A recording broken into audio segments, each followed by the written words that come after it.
We're going to talk about Insulate Britain and the protests on Britain's various roads and motorways over the past couple of months or so. I thought it would be a good idea to do this now that it's all quietened down a little bit, possibly not for very long, I don't know. But it's your opportunity to put your questions and maybe your comments to one of Insulate Britain's leading spokesmen. It's Liam Norton, who joins me in the studio. Liam, very good to see you. Thank you.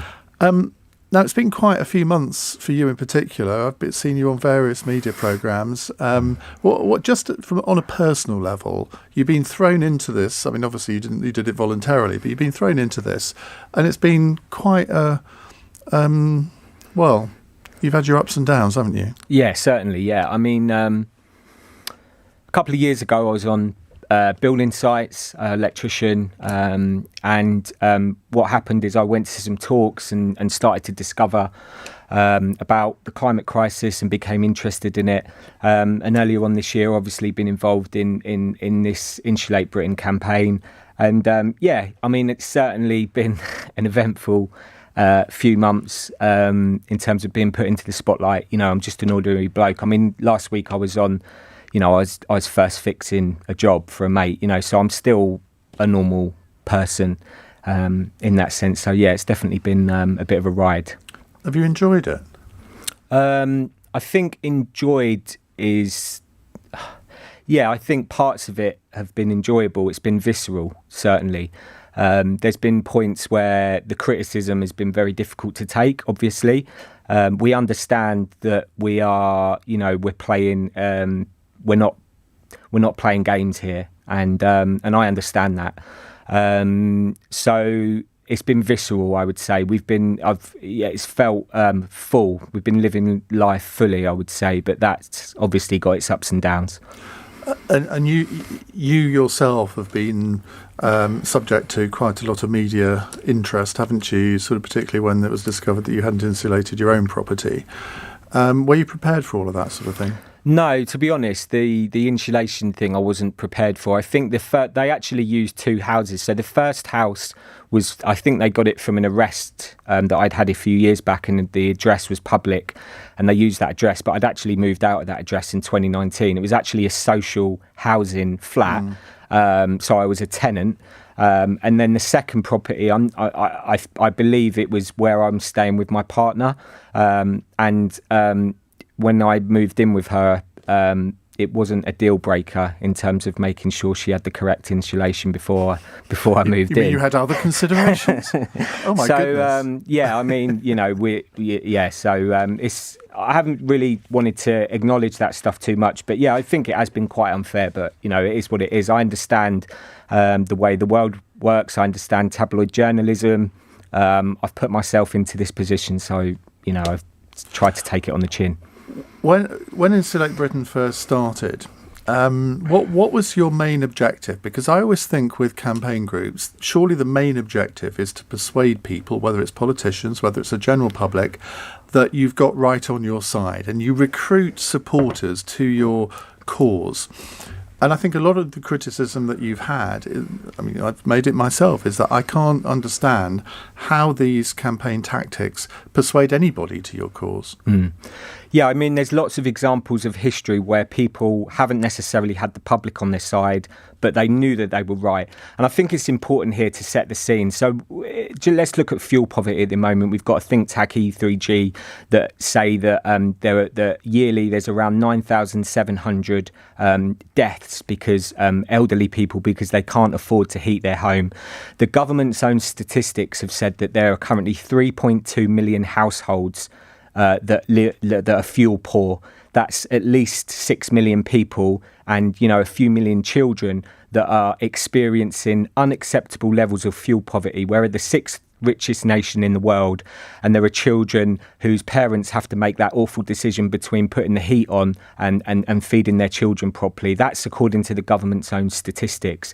Now let's look at the climate. Is there a country in the world that doesn't have these problems where, you think Switzerland is probably one of the richest countries in the world. There would be people in Switzerland in that position. Government cannot eliminate all poverty, can it? Well, this is an interesting point. So let's look at the climate, which is, of course, one of the issues that Insulate Britain were talking about.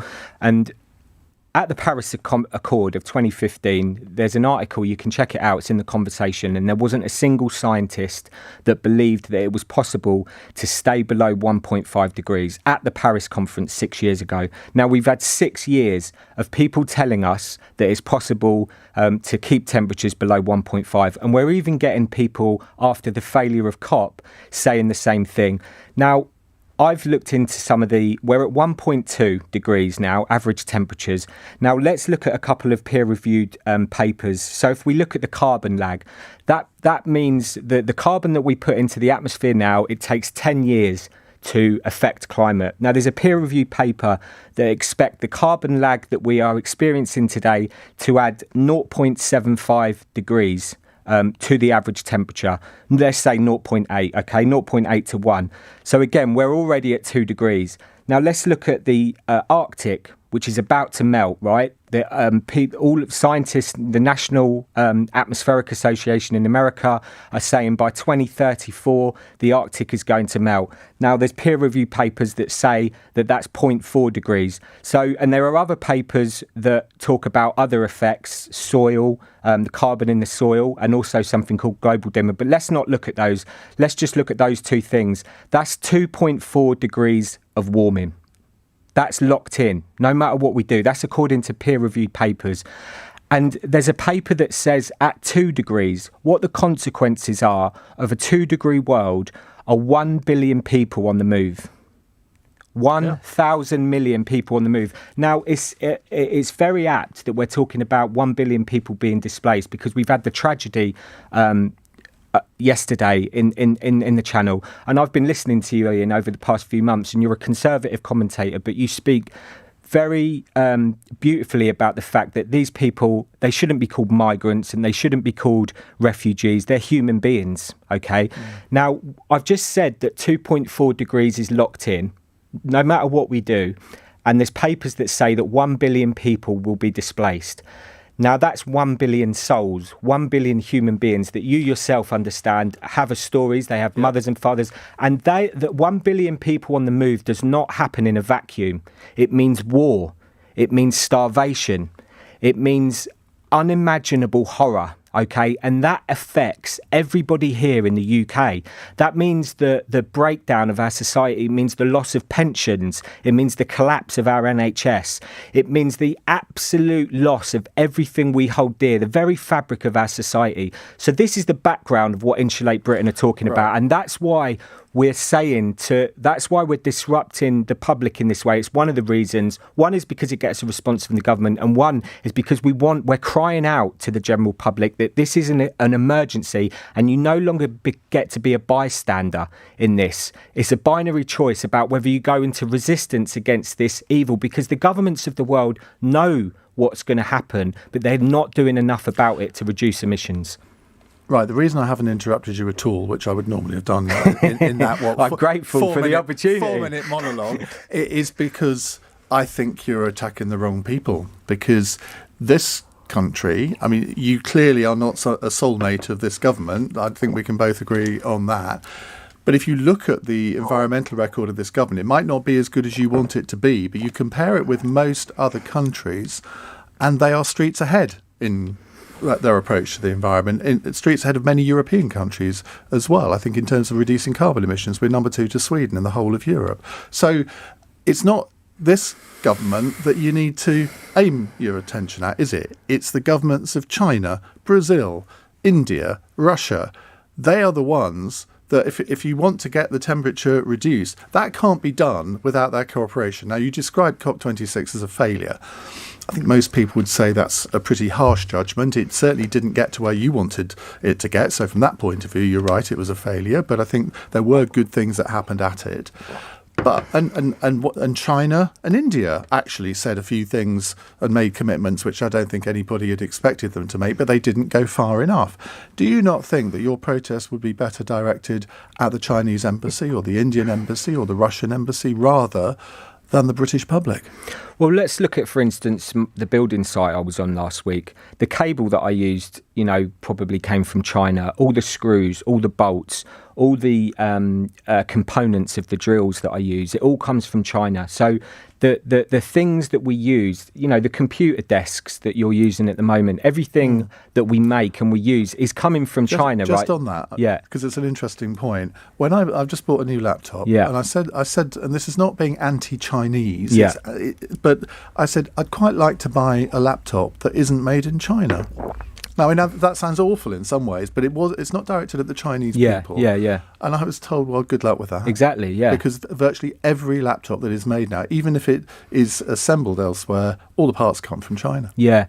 And look, Sir David King, the former chief scientific advisor, has said that what we do in the next 3 to 4 years will determine the future of humanity. Now, we have a responsibility in the UK. We started the Industrial Revolution, and we have a responsibility in terms of, you're a historian. You write books on prime ministers and presidents. You're very well informed. You understand history very well, and you know about the Industrial Revolution, and we started it here. And we have a responsibility, and it's about having some honour and some integrity, again, which I think you understand.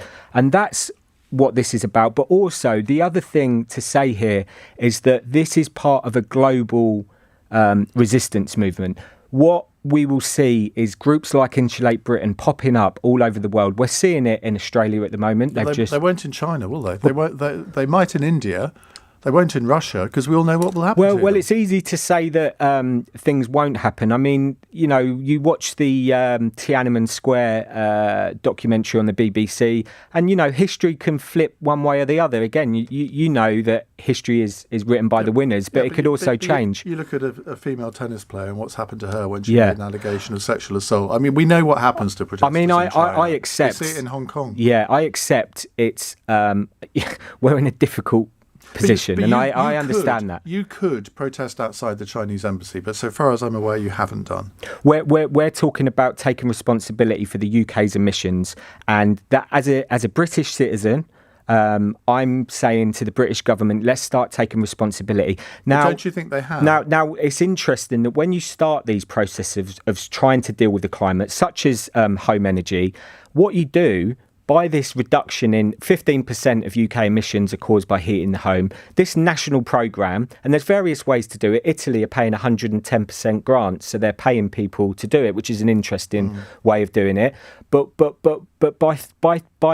getting climate results in this way, reducing 15% of emissions, what we see is benefits to society. We see poverty levels improving, we see energy use reducing, and we see improvements for the poorest in our society. So there's an interesting correlation between people talk about climate justice, but Insulate Britain's what we're asking for is a perfect example of how dealing with emissions also deals with the poorest in our society. And we do have a responsibility globally in terms of looking after the poorer countries as well.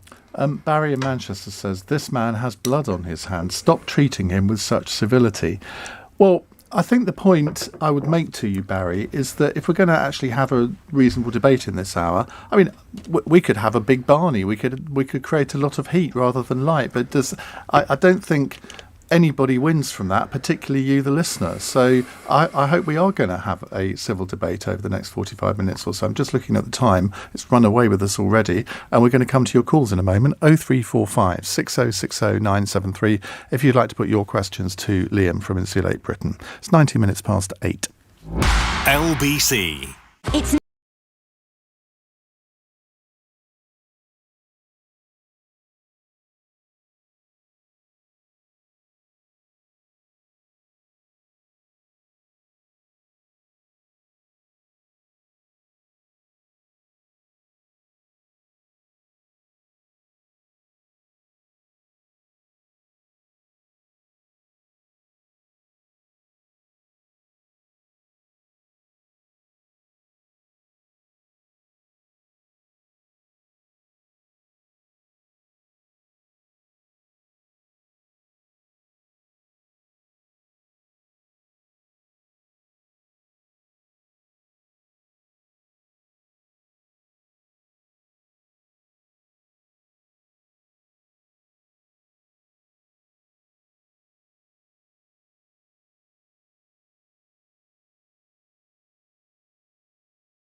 Iain Dale. Text 84850. This is LBC. 22 minutes past 8. James on a tweet says, Iain Dale getting sucked in by this pathetic Insulate Britain criminal. It's well, if Liam was a criminal, he probably wouldn't be here. So that's the first thing to say. The second thing is, I'm not getting sucked in by anything. I've made my views on Insulate Britain's protest known over the months, and I resign from nothing that I've said. But the point of this hour is to let you hear what Liam says, and then you can make your own judgments. It's no point in me sort of having a just haranguing match, entertaining though that might be for some. I'll leave that to the callers. Rob is in Cambridge. Hello, Rob. Oh, hi, yeah, nice to speak to you, Iain. Hi. I mean, he sounds like a nice guy, but, you know, a lot of it, he just sort of... You are speaking to him directly, Rob, so... Oh, right, oh, hi. Hi, mate. Hello, mate, how you doing? All right. Yeah, not bad. I mean, you know, when are you going to start protesting outside butchers and things? You know what I mean? I mean, the amount of damage that's done to the planet... Don't give him ideas, Rob. Oh, yeah. I mean, you know, everybody I know is trying... I mean, personally, I've traded my car in. I drive a very small car. I'm more or less vegetarian now, and I fly very little. I mean, but you know, the Insulate Britain, the way they go about people, I just don't think you're getting people on your side.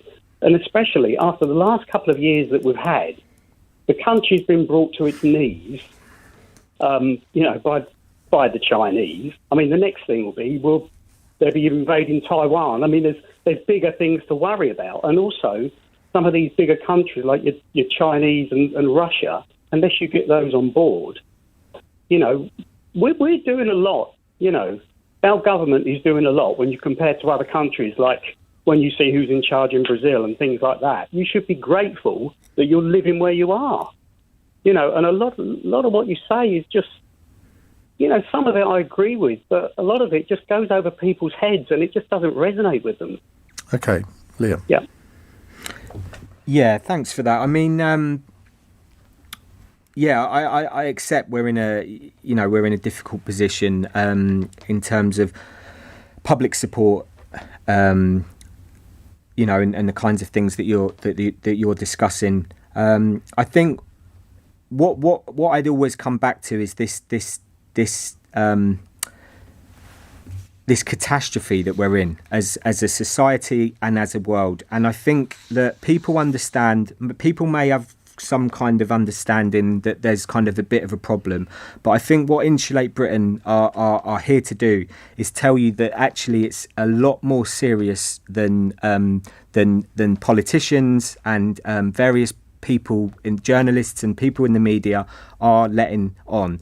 And you know, we're not censoring anybody. No, I accept. I'm on here now, aren't I? You could argue that the media is censoring the climate change skeptics because they don't generally interview them anymore. Yeah, I think that's fair. I think there's an emotional dissonance in connecting to average global temperatures of the kinds I've just discussed, which I've just said 2.4 degrees is locked in, right? Yeah, but you see, several people on tweets and texts here are saying, look, he's a builder. I'll take this from a scientist, but why would I be convinced by a builder? Well, I'm here to I'm saying that these are peer-reviewed papers. I'm not saying they're from me. It was published on the carbon lag paper was published on the 4th of January by Shen Zhu in Nature Climate Change, and it says 0.75 degrees to 1 degree C is locked in. There's another report that says the Arctic melt, which is locked in. I've said it. You've right? said it already. So 2.4 degrees is locked in. So this has a catastrophic effect on the people of this country. What I'm saying to you is your pension will collapse, the economy will collapse, and what we need to do in terms of saying that the UK are doing the worst. Well, that's debatable. But what we need is citizens all around the world. So this is going to happen. This needs to happen in Europe. It needs to happen in America. It needs to happen in South America. And it needs to happen in China. We're talking about change on a historic level that we've never seen before. And the odds aren't good. I'm here to accept that the kind of change that we need is not looking good, right? And so that's why the proportionality of what Insulate Britain are doing is justifiable. And what we're saying to society is this: look, we're sitting on the road, we're prepared to go to prison, and what we're saying is hundreds more are going to join us. Over the next few years, hundreds more are going to join us. Just on that, and just you've quickly, made your point though. On the roads, haven't you? No, but just to end, like what I would say is, how many hundreds of people, non-violent people, ordinary people, can this society see being imprisoned before we start to accept that something drastic needs to happen? And society will need to make that decision, and we're not going to go away. Society and this isn't just people on the right. This is people all over the political spectrum think that you've gone too far. They think you've made your point. You've actually been very successful in getting a lot of publicity. And in a way, I take my hat off to you when you've got like 10 people can bring the whole of the M25 to a stop. I mean, that has got you a lot of publicity. I would question whether it's always good publicity. But you've made your point on that now. There is no point in continuing that kind of disruption, because people will actually want everyone to go to prison. The general public are not going to stand for it, are they, anymore? Well, we've seen it in some of the protests where people are taking it into their own hands. If the police won't act, they've done it themselves. Well, we've seen a poll by Ipsos Mori that was released yesterday that said climate's now the number one concern for UK citizens. So that's rubbish. Well, it either said that or it didn't, Rob. I haven't seen the poll, but he's not going to come into the studio. What, the number one concern? It's on an Ipsos. It's on an Ipsos Mori poll. Yeah, you can. God, I tell you what, you've got more. I've never heard so many quotes from people and stuff. I mean, it's just. I'm just an electrician as well. The number Where have they all one come concern. from? Oh yeah, all my mates, when they wake up in the morning, the first thing they think about is climate. I tell you what, you're from another planet, honestly. Well, there's another poll by consumers. I forget the name of the organisation. 71% of consumers think that the climate is their greatest concern. Okay, and people with kids. I live in the real world. I've got mates. We run businesses. Yeah. That isn't the first thing we think about. Well, okay? in the real world, his aim is to make sure that it is the first thing that you think about, Rob. We're not stupid, ignorant people. We all try and do our bit, but it's just the way you're going about it. You're just not bringing people on your side. We're not asking... And that is a good point, isn't it, Liam, frankly? Because what is the point of your campaign if you're not persuading people of your case? Because I think a lot of people are sympathetic to a lot of what you've said. But if you alienate people, that there is going to be a backlash. Yeah, I accept that there's a backlash. But we see throughout history that public support isn't necessarily the only governing factor. We've seen that in a lot of civil resistance campaigns in the past. Okay, and we're prepared. We're saying that we're morally right on this, and history will prove us right. And in terms of you live in the real world, well, I can tell you, Rob, in the real world, the Arctic's about to melt. Okay, and the Brazilian rainforest is being cut down at an unbelievably catastrophic rate. Now, we don't get to escape that stuff, right? That has a consequence for weather patterns, and ultimately what it affects is food, right? And it affects people's ability to live in various regions in the world, and that creates displacement, and that creates all kinds of problems. We're seeing it now. You know, at the moment we're seeing it. The climate crisis is here today. Okay. Right now. Just before we go to the news, Ahmed says, is this Insulate Britain representative the same man who walked off Good Morning Britain a month ago after being asked why his own house is not insulated? Well, you and I have something in common here, in that we both walked off Good Morning Britain, so there we are. Oh, there. Yeah. I didn't know that you'd done that as well. It's quite an experience, isn't it? Yeah. Yeah, I mean, like I was saying before, like the house originally that the Sun on Sunday did their article on, it was a social housing home that I was living in that I moved out of in 2019, and I'm currently staying at my with my partner, there's work that we all need to do.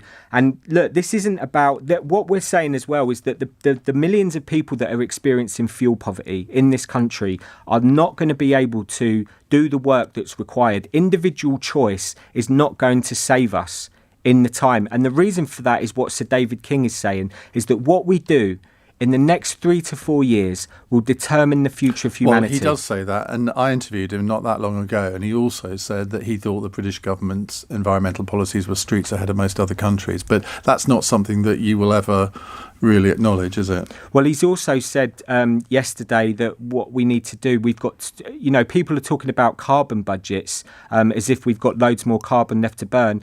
David King is trying to work out how to remove carbon from the air and refreeze the Arctic, and he's talking about reducing carbon back to 350 parts per million because he knows what catastrophe is going to take place over the next 10 years. More from Liam in just a moment, and we'll get to more of your calls. 0345 6060 973. It's 8:32. David Dom has the LBC News headlines. The Prime Minister has set out 5 steps to tackle migrant crossings in the Channel after 27 people died making the journey from France to the UK yesterday.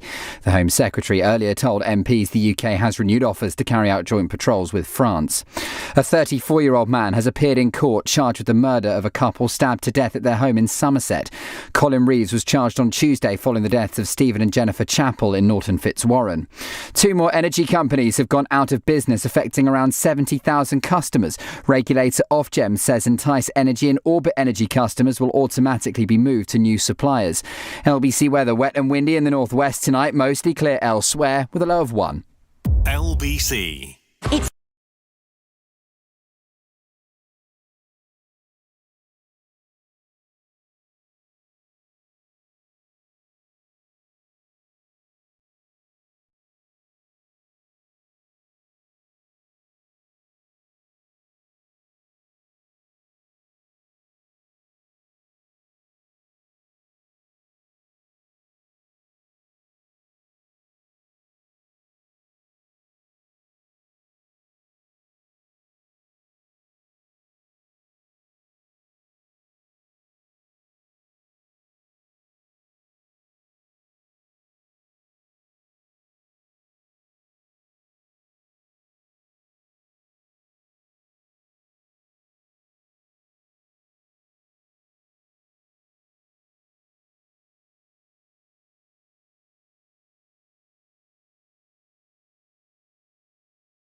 Leading Britain's conversation. Iain Dale. Tweet at LBC.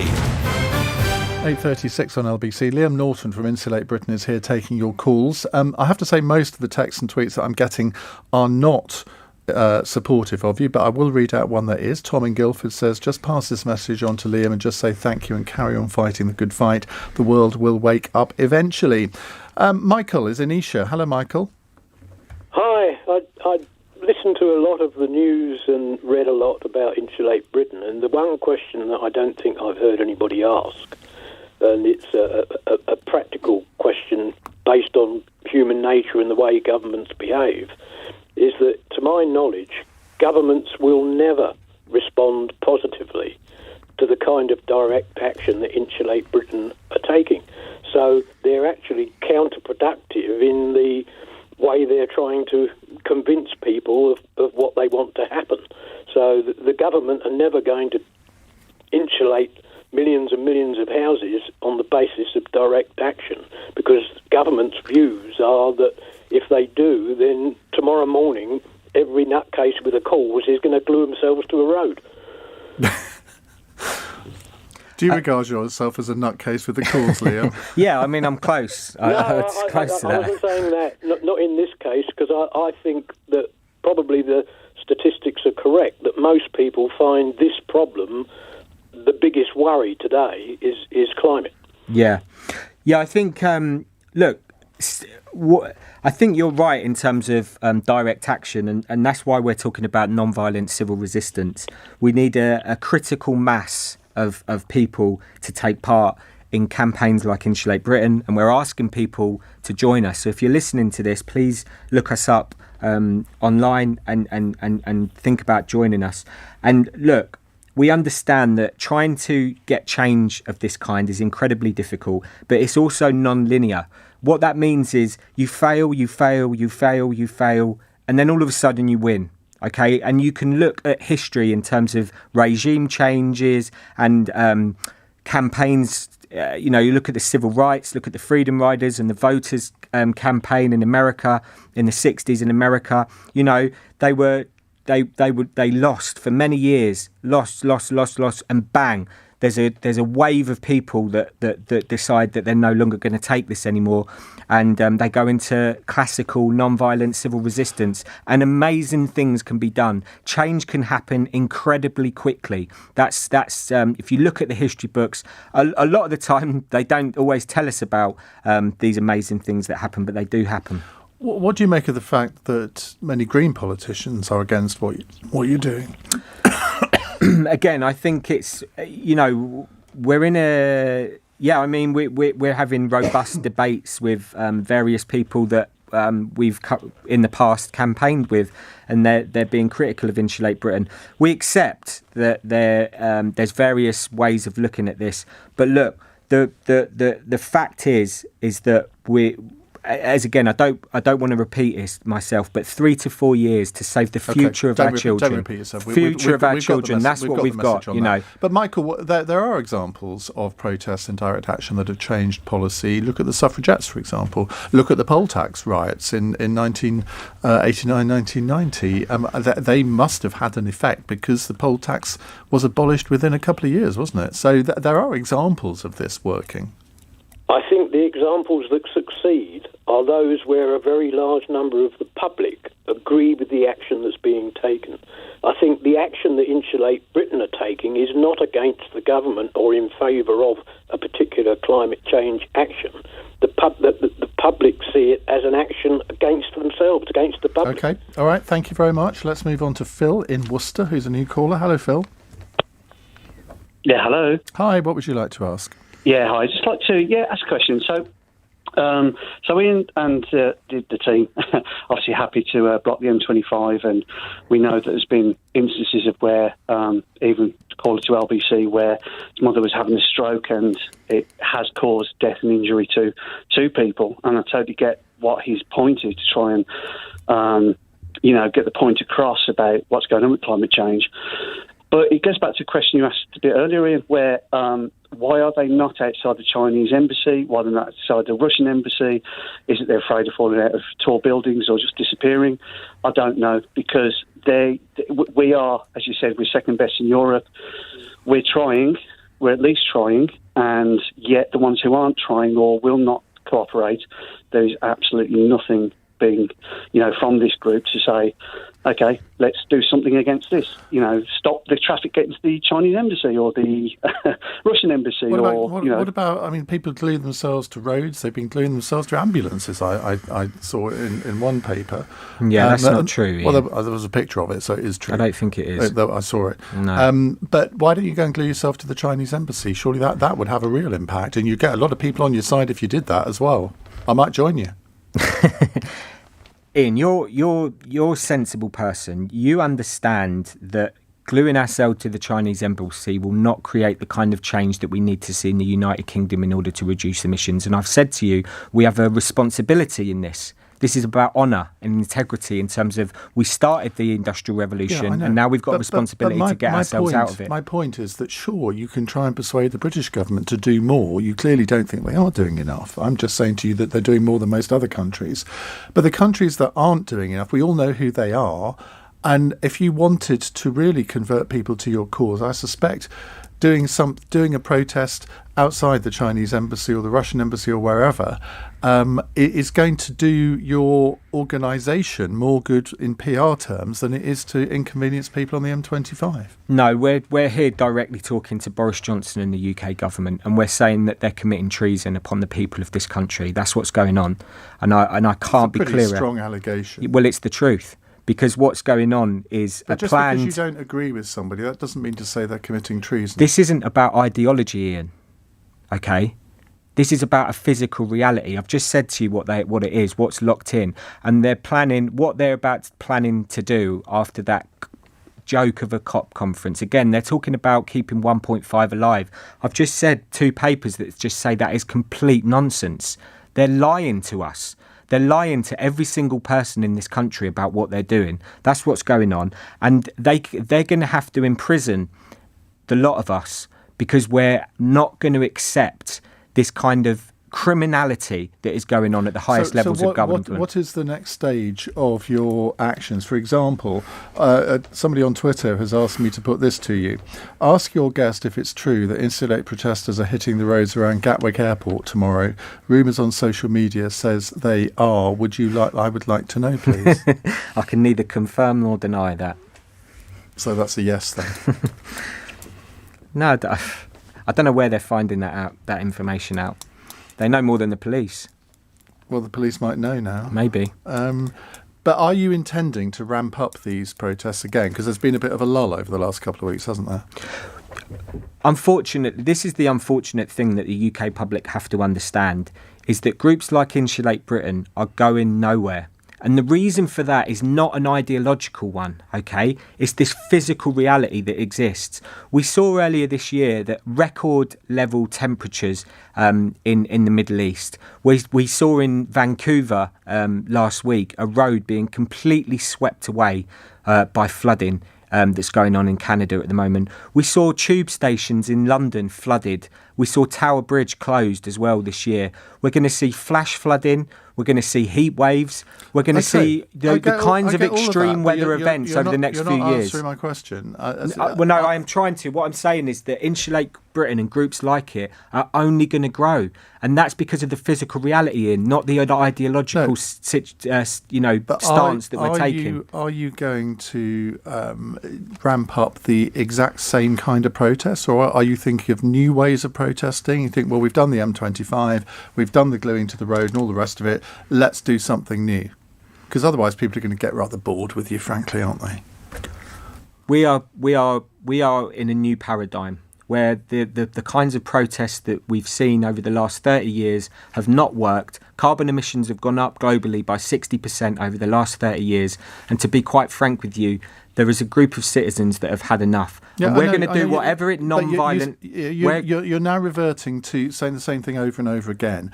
You haven't answered Phil's question about the Chinese embassy. You're not answering my question. I have answered it. I said this is about honour and integrity, and we're here to speak into the UK government to get them to reduce emissions immediately, which is our global responsibility, and that's what we're going to continue to do. And yes, acts of civil resistance, campaigns that we've seen Insulate Britain undertaking will continue in 2022, and they will get bigger because people have had enough. But you're not going to protest outside the Chinese embassy because Well, I don't know why. I don't know why you wouldn't. To my mind, that they cause 28% of the world's carbon emissions, and yet you seem to think that they should get a free pass. Well, we've got an energy crisis at the moment, haven't we? We've got a fuel crisis. We've saw around 10,000 people freezing to death in their homes over the last few years. No, I'm talking about the reality. Did the Chinese government have a responsibility to stop thousands of our elderly from freezing to death in their homes? Is that the Chinese government's responsibility? No, they've got a responsibility to the world. They've got a responsibility to their own people, and I'd have thought that was a pretty obvious point for you to make. But you don't seem to be wanting to criticise them at all. Why would I criticise the Chinese government? I'm a UK citizen. I've just told you why, because they create 28% of the world's emissions. And I've just said to you that half of the stuff that we buy in this country and that we consume is from China. So the emissions that you say how great we've been is a complete nonsense and a lie, because the emissions that are embedded in those things we buy, those emissions are there. They're in this computer screen in front of me. No criticism of China, Russia, Brazil. Yeah, this is a global problem, and we need civil resistance movements around the world to spring up and to create change and reduce emissions. But just to say that these country like India, for example, it's got a lot less historic emissions than the UK has. It's got a lot less to blame. We consume. We're talking about now. Yeah. So there's if a country is using coal for most of its energy sources, and you would presumably think it's a good thing that the British government has effectively got out of coal completely. But therefore, would you not want the Indian government and the Chinese government to do that? Would you not want to criticise them for the fact that their decision at COP26 to effectively water down the commitment on coal, that was a bad thing? Well, look, Britain have a responsibility historically. You're a historian, Iain. Yeah, I know. I'm not talking about history. I'm talking about India and China now. Why not? Well, you keep trying to answer a question that I haven't asked. Well, we only just finished paying in 2008 the money that we owed to the United States, right? So do we just say? What's that got to do with the price do we of just say the history doesn't matter? We don't owe you the money anymore. Well, I'm not having that discussion with you. But you're saying that it doesn't matter. Historic emissions don't matter. I just find it interesting that you don't seem to be concerned at all about the amount that India, China, Russia, and Brazil are emitting, and you're far more concerned with the fact that the British government is actually got quite a good record on this. But you won't. No, you keep saying. Do you get any funding from China for Insulate Britain? You keep saying we've got a good record, and that is a mistruth, Iain. Well, have we cut emissions more than any other European country apart from Sweden? Not if you include. Yes. Not if you include. Answer, yes. Not if you include the goods that we buy from China. You're not listening to me. I'm listening to you. But I'm saying the goods that we buy from China, India, Brazil, all the stuff that we get from there has an emission value attached to it. Yeah, and all the stuff that they buy from us does as well. Well, I don't think to the same extent. We don't produce much in this country. Funding? We don't produce much in this country anymore. Does Insulate Britain get any foreign funding? No, not that I'm aware of. Good. 8:49. This is LBC.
Leading Britain's conversation. Iain Dale. Tweet at LBC.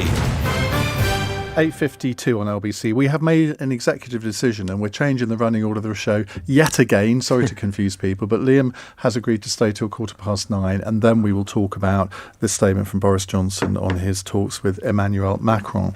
So let's go to Chris in Richmond. Hello, Chris. Good evening. Liam, how would you feel if it was your mother or father, child, sister, family relative stuck on the M25, not being able to get to hospital while that person was potentially dying because of your protest? Yeah, I'd feel terrible about that, Chris.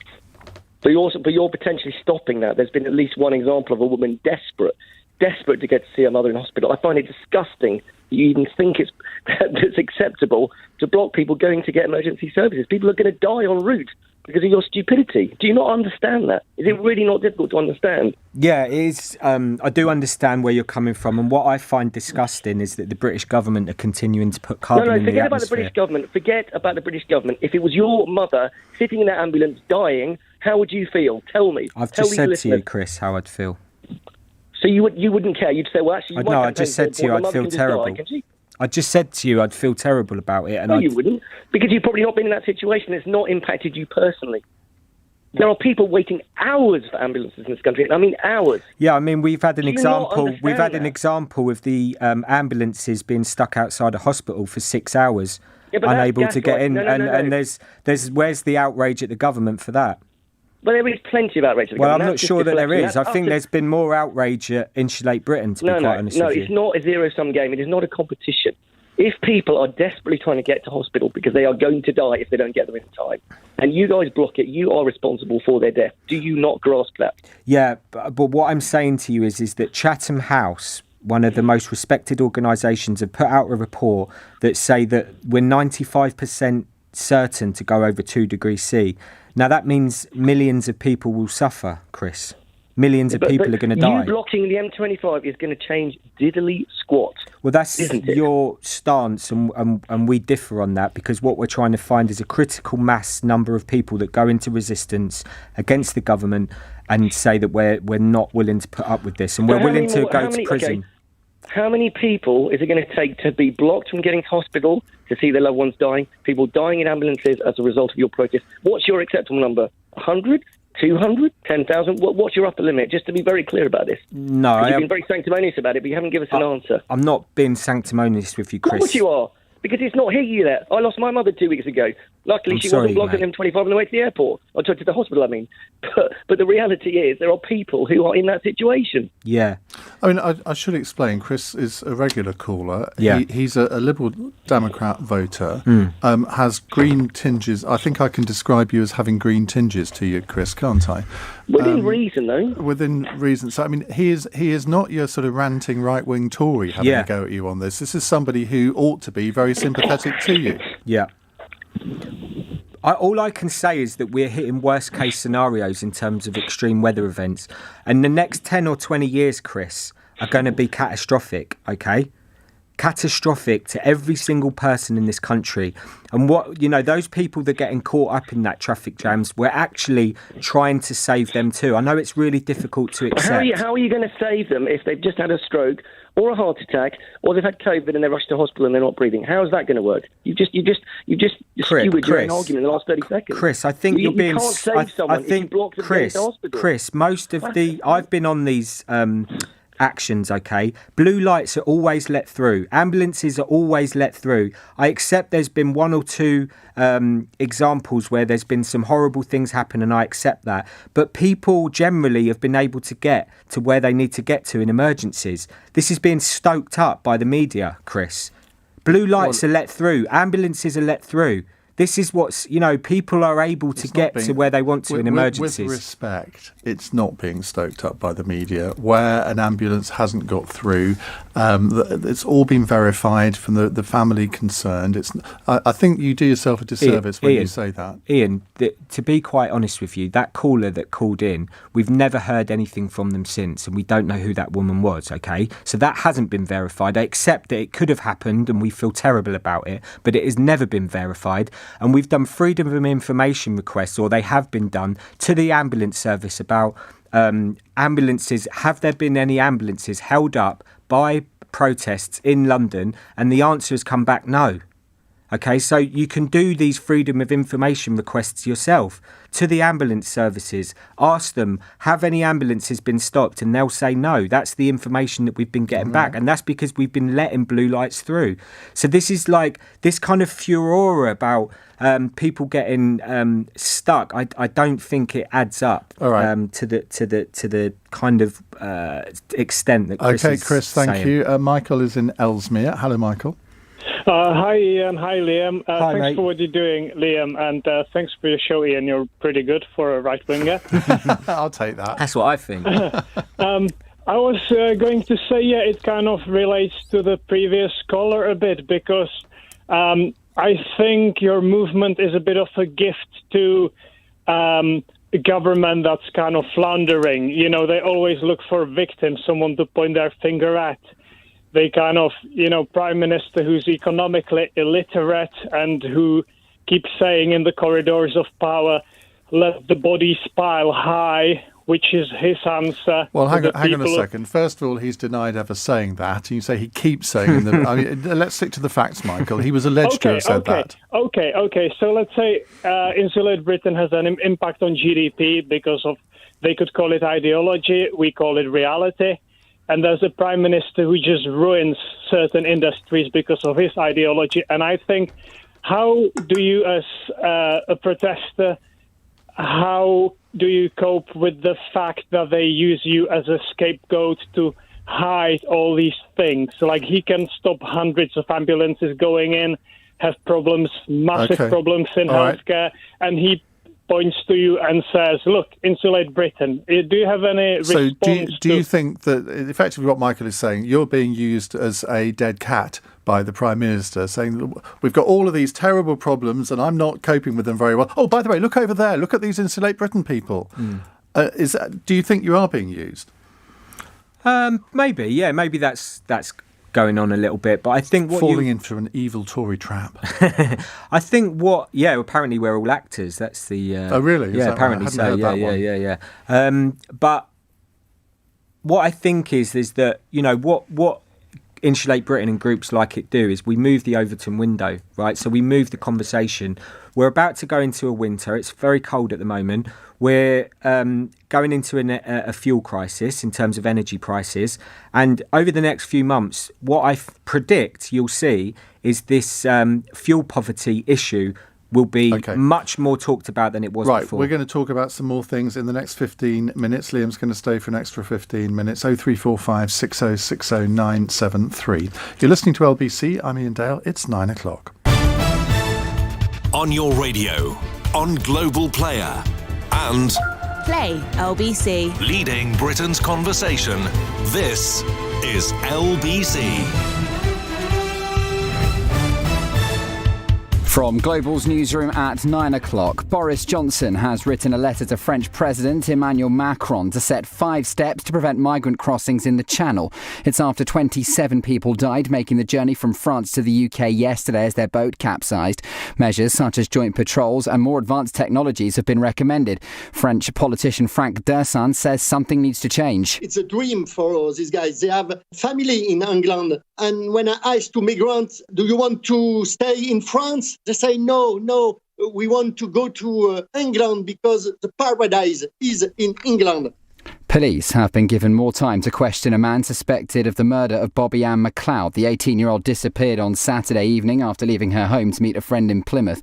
Officers say there's no known link between the teenager and a 24-year-old man who's being questioned. Downing Street says it's disappointed about a planned blockade on the Channel Tunnel in the port of Calais tomorrow. Fishermen in France are protesting at what they consider as Britain's failure to issue enough licences to allow them to access UK waters post-Brexit. Anyone arriving in the UK from South Africa will be tested for a new variant of coronavirus, which officials describe as the worst seen so far. From noon tomorrow, 6 African countries will be added to the red list. Flights will be temporarily banned, and UK travellers will need to quarantine. 59 cases have been identified across South Africa, Hong Kong and Botswana. LBC's Westminster correspondent Ben Kentish has more. It's being called B11529. It's the number I'm afraid we will probably be hearing more about.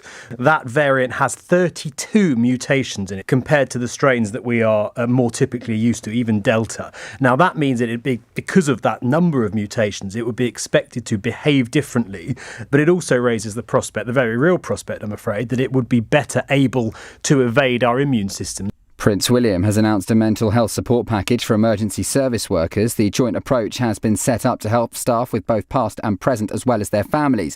The Duke of Cambridge opened up about his own struggles as an air ambulance pilot during the announcement. In the city, the FTSE 100 closed up 24 points at 73.10. The pound buys $1.33 and €1.18. LBC weather, wet and windy in the northwest tonight, mostly clear elsewhere with a low of 1. Very unsettled across the UK tomorrow, with storms, force winds possible in the north. A mixture of sunshine and blustery showers elsewhere with a high of 9 degrees. From Global's newsroom for LBC, I'm David Dom. This is LBC from Global, leading Britain's conversation with Iain Dale.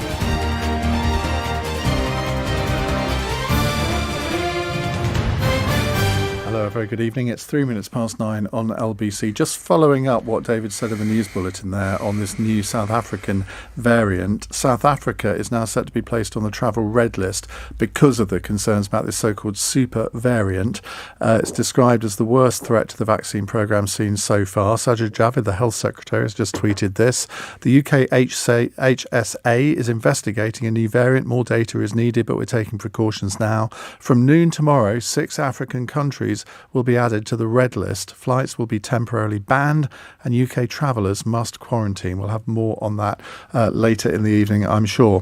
Liam Norton from Insulate Britain is with me in the studio. He's going to take some more of your calls up until 9:15. Then we're going to talk about this statement that Boris Johnson issued a little earlier, which you heard about again in the news bulletin. It's all about what Britain is suggesting to France as to the future of the cooperation between the two countries, and I'm wondering if you think this will be enough. We'll give you all the details after 9:15. How are you faring up, Liam? Yep, I'm good. Feeling good. Right, let's carry on with Dan in Southwark. Hello, Dan. Hi, can you hear me? Yes, we can. What would you like to say? Hi, as an emergency service worker, although you might be able to go on the Freedom of Information Act and actually see whether or not ambulances and stuff have been affected, people still have to commute to get to their emergency service job roles, whether or not they're in the police, fire brigade or ambulance service or NHS staff. So although you might not physically held up traffic for ambulances that are on their way to hospital, what you have done, and you have to admit you have done this, is stop people from getting to their place of work, which their job is entitled to save people's lives, like me included. And another point that I would also like to make is the facts and things that you keep talking about, Liam. Yeah, well and good, they're true. Obviously, climate's changing and we all have to do our part. However, Britain alone can't do it alone. Everyone needs to get involved. So if you're not going and knocking on China's door, Russia's door, and making them make the point, we ourselves are not going to make the difference by ourselves. Everyone needs to get involved. So you specifically targeting this country and this country alone isn't going to solve the problem. It's a global problem. The number goes up around the world, not just for our country and our country alone. Yeah, thanks, Dan. And I want to, applaud you for the work that you do. Yeah, you sound like Boris Johnson. Look, I accept that there's a consequence to disruption. This is an awful situation we're in, and getting change is not, it's never morally pure, right? And there's about to be a tube strike. So along those lines that you're using, they're going to stop people like yourself from getting to work. But over the years, but they're known beforehand. We get those information beforehand. You get told about when strikes going to occur. I accept. We don't get told when we're on our way to work. Well, to be fair, we did say we did announce that we were going to be going onto the motorways of the UK, Dan. So we have announced it publicly beforehand. So we have announced every road on every motorway in the UK. Well, this is the most important. Yeah, this is the most important issue humanity has ever faced. So proportionately, what we're saying is that it's justifiable. Now, accept that people will disagree with that, and that's why we're prepared to take the consequence in terms of arrest and imprisonment. And on the second point, that Britain can't do it alone, I mean, I've answered this question about 3 or 4 times, that we have a responsibility, and I accept that countries around the world will need to change, and what we need is civil resistance from people all around the world to force their governments you to doing change. it to this country and this country alone isn't going to make a change. Well, I'm a UK citizen, Dan, and I take responsibility for my own government. No, you're a citizen of the world. Yes, and citizens of the world need to start going into civil resistance but you're focusing against their just governments. on one specific country alone. No, I live in the UK, so that's why I'm focusing on the UK. But the UK, if we do it ourselves, isn't going to make a difference. Dan, you need the entire globe to make a difference. Yeah, and that's why we need civil resistance movements all around the world to force change. So what are you doing in order to change that? I'm doing what I can here in the UK. So are you talking to people abroad? Are you making other initiatives around the world? Yeah, it's all going on, Dan. It's all going on. There's stuff in Germany, France, Holland. And you're in contact with? Yeah. Okay, great. They're the countries that are already involved in trying to make a difference. But Australia. What about places like China and Russia? What have you talking to anyone over there in order to try and change? There are some Chinese people that we're talking to. It's obviously a very sensitive situation in terms of the consequences for those people. But yeah, we need to have faith. But then why aren't you publicising that? It's all well and good of you saying that, but unless there's facts and figures, what you could be saying is all hearsay. Dan, the British government have a responsibility to their people. Everyone and they're has a failing. responsibility, Liam. Everyone. Yeah. Not just the British government. Every single human being. Because I completely support. With all due respect, Dan, you're not listening to what I'm saying. I'm saying that what we need is movements like Insulate Britain all over the globe. That's what we need. But I can't be in 2 places at once, mate. Can I? No. I can only be here in the UK. 2 places at once. But then when you're not going outside the Chinese embassy and sticking to them the same message that you're trying to stick to this country, it's a bit of contradiction, don't you think? And you're saying that you're quite happy to say this to one government, but you're too afraid to say it to another. Right, well, we could have this debate for I've answered the China question but about 5 I think times. I'm going to leave it there, Dan, if you don't mind, because I want to squeeze a couple more in before 1:15. Peter is in Shrewsbury. Hello, Peter. Hello, Ian. Hi. Peter here. Go ahead. I'd just like to say to your chappie there that there's been at least two initiatives in the last 20 years, or perhaps 25 years, I think Margaret Thatcher's time, and I think Cameron, where Insulate Britain was a national thing, and they were ringing up every man and his dog to find out if you wanted any. My mother's house was done down in a little place called Nailsea near Bristol. I live in a 4-bedroom detached house up here in Shrewsbury, and they've done my loft with another 8 inches of glass fibre. Pumped my cavity wall. Okay. What's your question, Peter? The question is, he's an electrician on building sites. What does he think the solution is? He can just say Insulate Britain, but he must have some practical thoughts, because he is he's installing cables behind skirting boards and see what's being done. He knows the trade. Hey? You know the trade. You see what buildings are like now, how houses are being built. Yeah. So tell me what the solution is. Well, we're still building houses with gas boilers. We're building 250,000 houses a year that we will have to go and retrofit at a later date. It's a complete insanity what's going on in terms of the building industry. Like we can use heat pumps. Yeah, heat pumps, solar. There's all kinds of ways that we can build much better. There's ways that we can build in a much more sustainable way in terms of energy. In your house? I haven't, unfortunately, no. Gas boiler. Oh dear. I know, I'm terrible, aren't I? Look, I'm skint. You have Ian. admitted to being a hypocrite. Yeah, on these things, I mean, haven't what you? else can you do? You know, I'm skint, and what we're saying is an interesting point because we're saying working class people can't have an opinion on their children's future. No, I'm not saying No, that. no, at I know all. you're not. No, I'm not saying. I'm not laying that down on you. But what I'm saying is that a working class electrician who drives a diesel van, who has to live in this society to provide for their children, for them to say we need to do something on climate change. According to the media, he's a hypocrite because he drives a diesel van. That isn't right. See, I'm greener than you. I got an electric car last week. Yeah. Well, you're on a few more quid than me, Ian, to be fair. Yeah, you know. as my producer just said in my ear, you're also... Yeah, thank you very much, Robbie. You're sacked. Right, Peter, thank you for that. Let's go to Zelda in Totton in Hampshire, somewhere I've never heard of. Hello, Zelda. Near Southampton it is. Sounds lovely. Yes, hello Ian and Liam. Hi I'd there. just like to thank you for the programme. I've learnt an awful lot from what you've said, Liam. Thank you so much. I'm not as brave as you, and I'm elderly, but I have been vegetarian and vegan for 33 years, and I do promote, plant-based food and plant-based milk. So I'm hoping that that's saving a lot of this emissions, from the cows and that. And I understand that there are some firms now feeding the cattle differently so they don't make so much noise. Very delicately put, Zelda, if I may say so. Yeah, I mean, I'm on the same journey. Before I started, up until 2018, I was incredibly ignorant of all this stuff. And it took, public disruption for me to sort of wake up to it. And I've been on a similar journey of, starting off to eating less meat, to eating no meat, to stopping dairy, trying to do what we can. So have you become a vegan? I'm not quite a vegan yet. Struggle with that one. Yeah, you're not, cheese, you're it not is. alone in that. It's cheese. Vegan cheese is some of the most disgusting things. In fact, the smell is even worse than the taste. But there we go. So, I've still got loads to work on an individual level.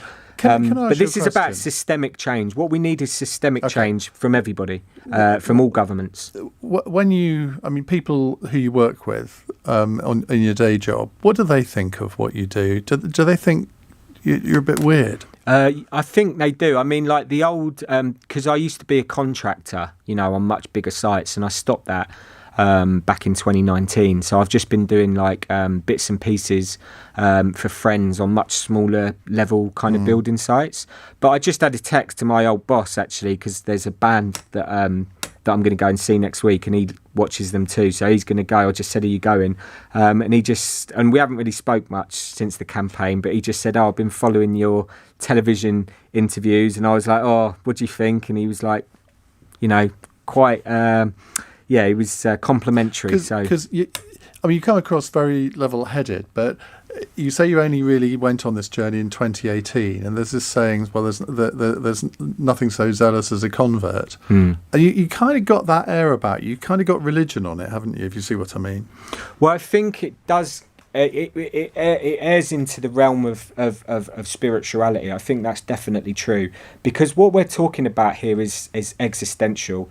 And yeah, I'm an ordinary bloke from building sites, but what I live with every day, Ian, is I've connected these numbers. This 2.4 degrees, it's not just a number. I can foresee the reality of the suffering that's going to take place. And it's horrifying place to be on a day-to-day level. So there's a spiritual element of sort of trying to live in the day, live in the moment, and trying to do what's right. This is about doing what's morally right.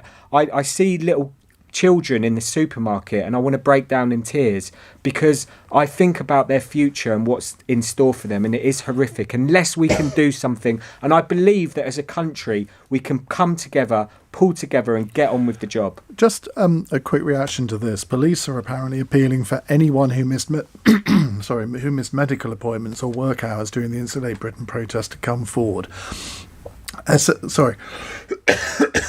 Essex police say they're investigating disruption caused by your organisation. What's your reaction to that? Be good if they would start looking into some of the corruption going on by our government, some of the criminal malpractice that's going on, some of the stuff that's being pumped into our rivers. On the face of it, that seems extraordinary. Even I find that extraordinary. Yeah, I mean, it feels like a waste of police time, to be quite honest with you.